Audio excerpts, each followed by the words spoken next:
नमस्ते। मैं Vijaya Vaijayanti, assistant professor, Ganga Singh college Chhapra, राजनीति विज्ञान। आज आप लोगों के लिए ऑनलाइन टीचिंग के अंतर्गत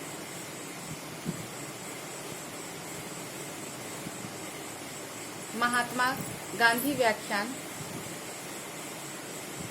में महात्मा गांधी के आर्थिक विचार, जो कि स्नातक प्रतिष्ठा प्रथम वर्ष के दूसरे पत्र के सिलेबस से है, उस पर व्याख्यान दे रही हूँ।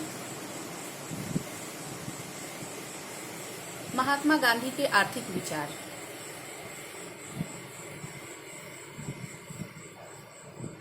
महात्मा गांधी मार्शल या एडम स्मिथ की तरह कोई महान अर्थशास्त्री नहीं थे।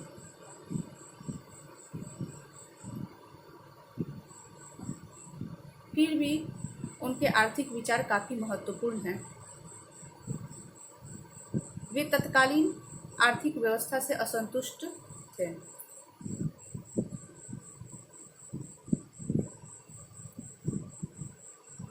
शोषण पर आधारित होने के कारण वे पूंजीवादी व्यवस्था को उचित नहीं मानते थे।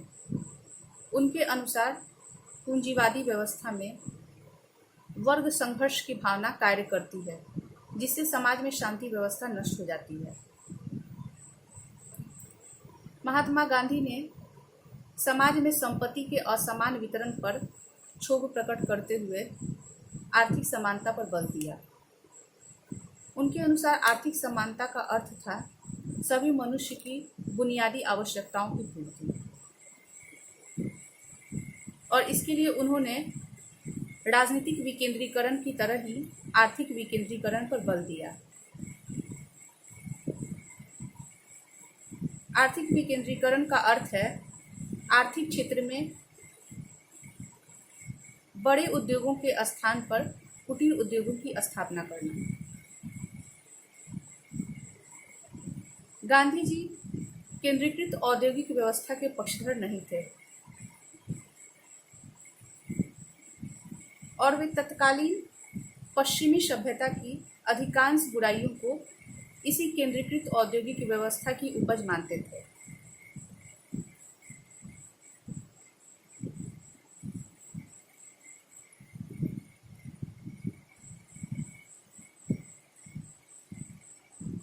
उनके अनुसार एक अहिंसात्मक राज्य में जिस सभ्यता और आध्यात्मिक मूल्यों का पोषण होगा, उसमें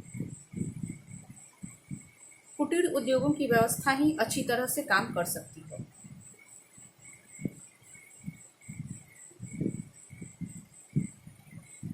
जिसमें उत्पादन के साधनों तथा उत्पादित माल पर स्वयं श्रमिकों का अधिकार होगा।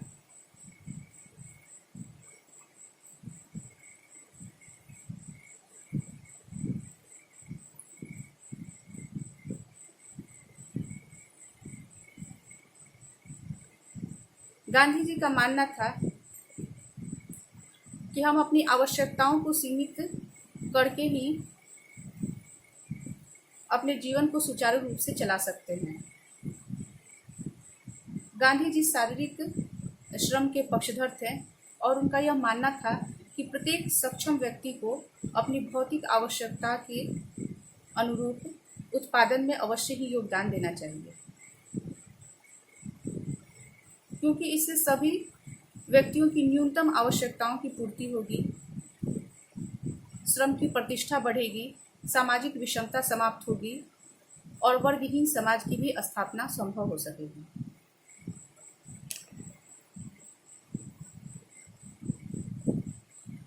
गांधी जी के अनुसार मनुष्य अपनी इच्छाओं पर नियंत्रण रखकर ही उनकी पूर्ति कर सकता है।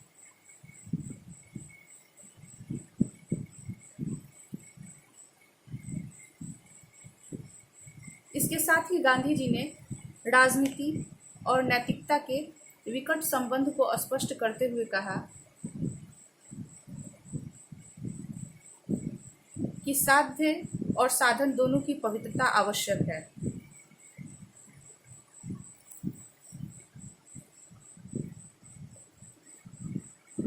जबकि मैकियावली का विचार था कि यदि हमारे साध्य पवित्र होंगे तो साधन भी अवश्य ही पवित्र हो जाएंगे।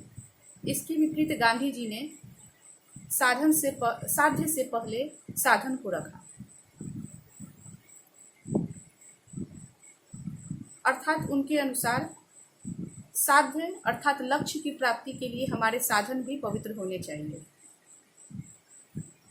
और इसीलिए उन्होंने स्वराज्य की प्राप्ति के लिए सत्याग्रह का मार्ग सुझाया, जो कि स्वराज्य रूपी साध्य के समान ही पवित्र था।